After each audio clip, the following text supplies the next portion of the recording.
بسم اللہ الرحمن الرحیم۔ السلام علیکم، روشنی لائٹ چینل میں خوش آمدید۔ ناظرین اکرام، کرولش عثمان کا سیزن 2 ہر کس کے ساتھ مزید دلچسپ ہوتا جا رہا ہے۔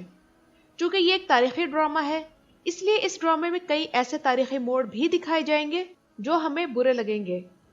کئی موقعوں پر کئی قبیلے میں ایسی شہادتیں بھی ہوں گی جو ہماری آنکھوں میں آنسو بھر دیں گی۔ اس کے علاوہ کئی ایسی جنگیں ہوں گی جو تاریخ میں فیصلہ کن اہمیت رکھتی ہیں۔ اور آج ہم بات کریں گے انہی میں سے ایک جنگ کی جس کا نام ارمنی بیلی کی جنگ ہے، جسے آپ انگلش میں ماؤنٹ آرمینیا بیٹل کہہ سکتے ہیں۔ اور سلطنت عثمانیہ کے قیام کی ابتدائی تاریخ میں یہ پہلی جنگ ہے جو بازنطینیوں کے ساتھ باقاعدہ طور پر لڑی گئی۔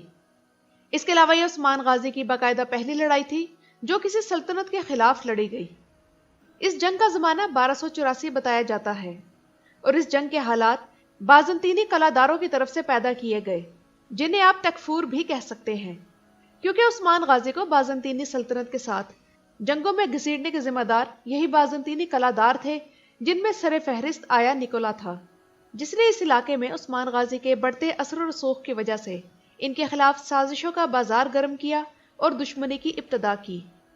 مشہور ترک مورخ عاشق پاشا زاد اپنی کتاب تواریخ آل عثمان میں لکھتے ہیں کہ آیا نکولا وہی شخص تھا جس نے عثمان غازی کو قتل کرنے کے لیے ایک منصوبہ بنایا جس کا نام چاکر پناری تھا، اور یہی آیا نکولا ایناگول قلعے کا تکفور تھا۔ اس دور میں کائی قبیلہ ایسی جگہ آباد تھا جہاں سے قسطنطنیہ سے کونیا جانے والا مرکزی راستہ گزرتا تھا۔ یہ جگہ سلطان علاؤدین کیقباد نے کائی قبیلے کے سردار ارطغرل غازی کو ان کی سلجوقی سلطنت کے لیے خدمات کے بدلے میں عطا کی، اور اس جگہ کا نام سوت تھا۔ آیا نکولا اس اہم جگہ پر قبضہ کرنا چاہتا تھا تاکہ اس کے بعد بقیہ ترکمان قبیلوں پر بھی قبضہ کیا جا سکے، یا پھر انہیں اپنا مطیع کیا جائے، یا پھر انہیں یہاں سے ہجرت پر مجبور کیا جا سکے۔ اس مقصد کے لیے آیا نکولا نے اپنے سپاہی ان جگہوں پر گھات لگا کر بٹھا دیے جہاں سے کائی قبیلے والے دومانچ سے سوت یا سوت سے دومانچ آیا جایا کرتے تھے۔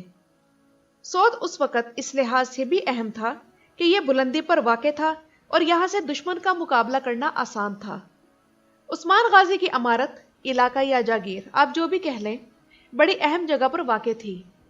سوت خود بھی ایک اہم علاقہ تھا اور بازنطینی سرحد کے ساتھ واقع تھا، جبکہ عثمان غازی کی جاگیر کے مشرق میں ہرمن کایا اور کراچا حصار کے قلعے تھے، مغرب میں برسا، کیسٹل اور ایناگول تھا، اور شمال میں ازنک یعنی شہر اور بلجک کے قلعے تھے۔ یوں عثمان غازی ہر طرف سے بازنطینیوں میں گھیرے ہوئے تھے، مگر اس کے باوجود وہ شان و شوکت کے ساتھ اپنے قبیلے کے ساتھ رہ رہے تھے۔ آیا نکولا نے دومانچ اور سوت کا درمیانی راستہ بند کروا دیا اور وہاں سے گزرنے والے کائی قبیلے کے لوگوں کا قتل کیا، ان کا مال اسباب لوٹ لیا اور مویشی ساتھ لے گئے۔ اور اس مقصد کے لیے اس نے دوسرے بازنطینی تکفور بھی اپنے ساتھ شامل کر لیے تھے، جن میں یار حصار، کراچا حصار اور بلجک کے قلعےدار یعنی تکفور قابل ذکر ہیں۔ جب آیا نکولا کی طرف سے کائی قبیلے والوں کا اتنا بڑا نقصان ہوا تو اس بات نے عثمان غازی کو بھڑکا دیا، اور انہوں نے بازنطینی قلعےداروں کے خلاف سپاہی بھرتی کرنے شروع کر دیے تاکہ اس حرکت کا بدلہ لیا جا سکے۔ مگر اس سے پہلے ہی آیا نکولا، جو ترکوں سے سخت نفرت کرتا تھا اور یہ برداشت نہیں کر سکتا تھا کہ بازنطینی سرحدوں کے قریب ترکوں کے قبائل آباد ہوں، تو اس نے اپنے بازنطینی شہنشاہ کو خط لکھا کہ عثمان غازی کے خلاف اسے فوج فراہم کی جائے۔ مگر بازنطینی ایمپرر اس وقت شمالی یورپ میں جنگ لڑنے میں مصروف تھا اور اس نے انکار کر دیا اور آیا نکولا کو معاملات خود حل کرنے کا کہا۔ اس پر آیا نکولا نے مقامی بازنطینی قلعہداروں کے ساتھ مل کر اپنی ایک فوج تشکیل دی جس کا نام متحدہ بازنطینی فوج تھا۔ آیا نکولا سے یہاں ایک غلطی ہو گئی کہ وہ عثمان غازی کو صحیح طور پر نہ سمجھ پایا۔ حالانکہ عثمان غازی نے اپنے بازنطینی ہمسایوں کے ساتھ لڑائی میں کبھی پہل نہ کی، مگر آیا نکولا کی ان سازشوں نے انہیں مجبور کر دیا کہ بازنطینیوں کو انہی کی زبان میں جواب دیا جائے، اور یوں 1284 میں عثمان غازی اور بازنطینیوں کے درمیان ارمنی بیلی کی لڑائی ہوئی۔ حالانکہ اس لڑائی میں عثمان غازی کے جنگجو تعداد میں بہت کم تھے، مگر ان کا اللہ پر کامل ایمان تھا اور شوق شہادت کا جذبہ اتنا تھا کہ عثمان بے کے بھائی ساوچی بے کا بیٹا بے ہوجا، جو صرف 16 سال کا ہونے کے باوجود اس جنگ میں بہت شوق سے شریک ہوا، اور انہوں نے حضرت معاذ اور معوذ کے ساتھ ساتھ محمد بن قاسم کی یاد بھی تازہ کر دی۔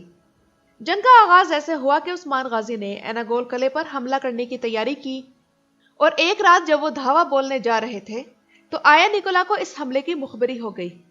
اس نے راستے میں عثمان غازی پر حملہ کرنے کے لیے گھات لگائی اور ان دونوں پارٹیوں کا آمنا سامنا دربندی یا ارمنی بیلی کے مقام پر ہوا۔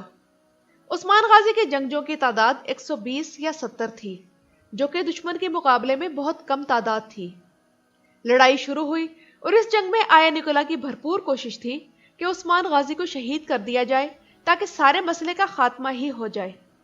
مگر ناظرین اکرام، آفرین ہے عثمان غازی کے جنگجوؤں پر، جنہوں نے دشمن کی اس چال کو جب محسوس کیا تو عثمان غازی کو گھیر کر کھڑے ہو گئے تاکہ تیروں کی بوچھاڑ سے انہیں محفوظ رکھا جا سکے۔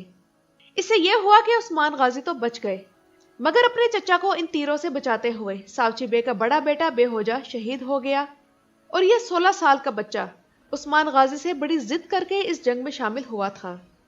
بے ہوجا کی مکمل تاریخ کی ویڈیو میرے چینل پر موجود ہے، جسے دیکھنے کے لیے اوپر دکھائی دینے والے آئی بٹن پر کلک کریں۔ بے ہوجا عثمان غازی کے خاندان کا پہلا شہید تھا، اور اب یہاں شاید کچھ لوگ یہ کہیں کہ اس گھرانے کا پہلا شہید تو سلجن اور گندوگدو کا بیٹا سلیمان تھا۔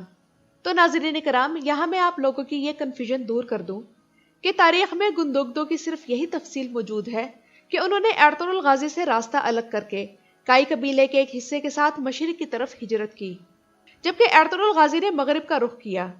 اس کے علاوہ گندوگدو کے گھرانے اور بقیہ زندگی کے بارے میں کوئی واضح تاریخ موجود نہیں، اس لیے بے ہوجا ہی تاریخ دانوں کے نزدیک متفقہ طور پر ارطغرل غازی کے گھرانے کے پہلے شہید ہیں۔ اور اس کے علاوہ سلطنت عثمانیہ کی جو تاریخ آج دستیاب ہے، اس میں سنگرتکین کی بھی کسی اولاد کا کوئی ذکر نہیں، اور نہ ہی یہ موجود ہے کہ دندار بے کی کتنی اولاد تھی اور ان کے کیا کیا نام تھے۔ اور ڈرامے میں باتور بے نام کا جو کردار دندار بے کے بیٹے کی حیثیت سے قرولش عثمان کے سیزن 1 میں متعارف کروایا گیا تھا، اس کے بارے میں بھی واضح طور پر کوئی تاریخ موجود نہیں کہ آیا دندار بے کے کسی بیٹے کا نام باتور بے تھا یا نہیں۔ اس لیے ہم باتور بے کو بھی ارطغرل غازی کے گھرانے کا پہلا شہید نہیں کہہ سکتے، جن کی چھوٹی سی ہی عمر میں شہادت نے عثمان غازی کو وہ زخمی شیر بنا دیا جنہوں نے پھر بازنطینی سلطنت کو ختم کر کے ہی دم لیا۔ اور بے ہوجا کی شہادت ضائع نہیں گئی۔ یہ تو تھی ارمنی بیلی کی جنگ کی تاریخ، مگر اس جنگ میں عثمان غازی کو شکست ہوئی اور آیا نکولا کو عثمان غازی کے خلاف فتح حاصل ہوئی۔ مگر اس کے بعد عثمان غازی کی بازنطینیوں کے ساتھ جو جنگ ہوئی اسے دومانچ کی جنگ کہا جاتا ہے، اور اس جنگ کی تاریخ انشاءاللہ اگلی کسی ویڈیو میں۔ مگر اس ویڈیو کے بارے میں کمنٹ سیکشن میں اپنی رائے دے کر اپنی موجودگی کا احساس ضرور دیجیے گا، اور اگر ویڈیو پسند آئے تو لائک اور شیئر کرنے کے ساتھ ساتھ چینل کو بھی سبسکرائب کرنا مت بھولیے گا۔ میری ویڈیو دیکھنے کا شکریہ۔